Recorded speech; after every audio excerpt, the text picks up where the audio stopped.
Hi friends. ఈరోజైతే second day అండి VRK diet. ఇందులో నేను ప్రాన్స్ కర్రీ, ఇంకా ఎగ్ ఆమ్లెట్ ఎలా వేయాలో ఈ రెసిపీలో చూపిస్తాను. వీఆర్‌కే గారి డైట్‌లో ఎప్పుడు కూడా ఆయిల్స్ అనేది coconut oil, olive oil, butter, ghee ఇవి మాత్రమే వాడాలి. ఏ రెసిపీకైనా కూడా ఇవి తప్ప ఇంకా వేరే ఫ్యాట్స్ వాడకూడదు. అలాగే ఇందులో పాల ఉత్పత్తులు గానీ, ఇంకా స్వీట్స్ గానీ ఎట్లాంటివి కూడా మనం తినకూడదు. ఎగ్స్ 0-6 వరకి, నాన్ వెజ్ అయితే 250 గ్రామ్స్, ఇంకా వెజిటబుల్స్ అయితే అన్‌లిమిటెడ్. క్యారెట్ అయితే 1, ఉల్లిపాయ 1, టొమాటో కూడా 1 మాత్రమే తీసుకోవాలి.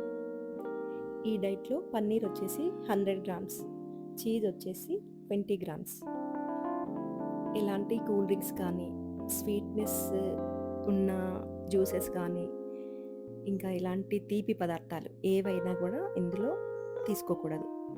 ఈ డైట్‌లో 1 మీల్, 2 మీల్, ఇంకా లిక్విడ్ ఈ 3 ప్రాసెస్‌లు ఉంటాయండి. లిక్విడ్‌లో మాత్రం కొంచెం వెయిట్ లాస్ అనేది ఫాస్ట్‌గా జరుగుతుంది. 1 మీల్‌లో గానీ, 2 మీల్‌లో గానీ కొంచెం తక్కువ ఉంటుంది. అందుకని ఆల్టర్‌నేట్‌గా అంటే 3 డేస్ లిక్విడ్, 3 డేస్ 1 మీల్, లేకపోతే 2 మీల్ అలా చేసుకుంటూ ఆల్టర్‌నేట్‌గా చేసుకుంటూ ఎళ్ళాలి. ఇలా చేసినా కూడా మంచి రిజల్ట్ అయితే ఈ డైట్‌లో ఉంటాయి. డయాబెటిక్ పేషెంట్స్‌కి గానీ, కొలెస్ట్రాల్, బీపీ, థైరాయిడ్ ఇలాంటివి ఉన్న వాళ్ళకి కూడా చాలా మంచి రిజల్ట్ ఉంటది. 3 లెమన్స్ మాత్రం కంపల్సరీ తీసుకోవాలండి ఈ డైట్‌లో. మీరు ఫ్యాట్‌తో తీసుకున్నా పర్లేదు, వేరే విధంగా ఫుడ్‌లో తీసుకున్నా పర్లేదు. ఎలా తీసుకున్నా 3 లెమన్స్ అయితే కంపల్సరీ తీసుకోవాలి. అలాగే మీరు ఏ రెసిపీ చేసుకున్నా కూడా మీకు ఇష్టమైన పద్ధతిలో ఏ రెసిపీ చేసుకున్నా, మీకు నచ్చిన విధంగా చేసుకున్నా ఎలా అయినా పర్లేదు. అందులో ఏవి ఎంత క్వాంటిటీ వాడాలి, ఏది ఎలా వాడాలి అది మాత్రం కంపల్సరీ చూడండి. ఈ డైట్‌లో కంపల్సరీ 4 లీటర్ వాటర్ అయితే కంపల్సరీ తాగాలి. అలాగే సోడా, కిన్లే సోడా ఉంటుంది కదా! మీకు ఎప్పుడైనా డైజెషన్ ప్రాబ్లమ్ అనిపించినప్పుడు కిన్లే సోడా తాగొచ్చు. అది కూడా ఒక 500 ఎంఎల్. ఇందులో స్వీట్స్ కానీ, లేక డీప్ ఆయిల్ ఫ్రై చేసినయి గానీ, రిఫైన్డ్ ఆయిల్‌లో ఫ్రై చేసినయి గానీ, ఏవి కూడా ఈ డైట్‌లో తినకూడదు. అలాగే కూల్ డ్రింక్స్ కూడా తాగకూడదు. ఈ డైట్‌లో ఓన్లీ రాక్ సాల్ట్ మాత్రమే వాడాలి. రిఫైన్ చేసిన సాల్ట్ అయితే అస్సలు వాడకూడదు.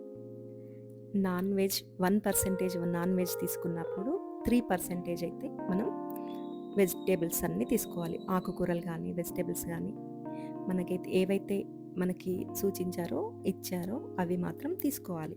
ఇందులో ఏ వెజిటబుల్స్ తీసుకోవాలి, ఏవి తీసుకోకూడదు అనేది నా ఇంట్రడక్షన్ వీడియోలో ఉంటుంది. డిస్క్రిప్షన్‌లో పెట్టాను చూడండి. ఇంకా ఈ డైట్‌కి సంబంధించిన ఎట్లాంటి డౌట్స్ ఉన్నా కూడా కామెంట్ చేయండి, కంపల్సరీ ఆన్సర్ చేస్తాను. ఈ డైట్‌లో రైస్, చపాతీ అలాంటివి బ్రౌన్ రైస్ కానీ, రెడ్ రైస్ కానీ, లేక జొన్నలతో చేసిన అన్నం కానీ ఏది కూడా తినకూడదు. ఓన్లీ కర్రీస్ మాత్రం తినాలి. ఈ డైట్‌లో కొన్ని నట్స్ తీసుకోవచ్చు. బాదాం, ప్లెయిన్ పిస్తా, అవిసె గింజలు, నువ్వులు, పొద్దుతిరుగుడు గింజలు, పుచ్చకాయ గింజలు, ఇంకా గుమ్మడి గింజలు ఇలాంటి నట్స్ అన్నీ తీసుకోవచ్చు. 3 స్పూన్స్ క్వాంటిటీతో తీసుకోవచ్చు. వాల్నట్స్ కూడా ఈ డైట్‌లో తీసుకోవచ్చు.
ఓకే అండి. ఈ వీడియో గనుక మీకు నచ్చినట్టయితే లైక్ చేయండి, షేర్ చేయండి, సబ్స్క్రైబ్ చేయండి. Thank you.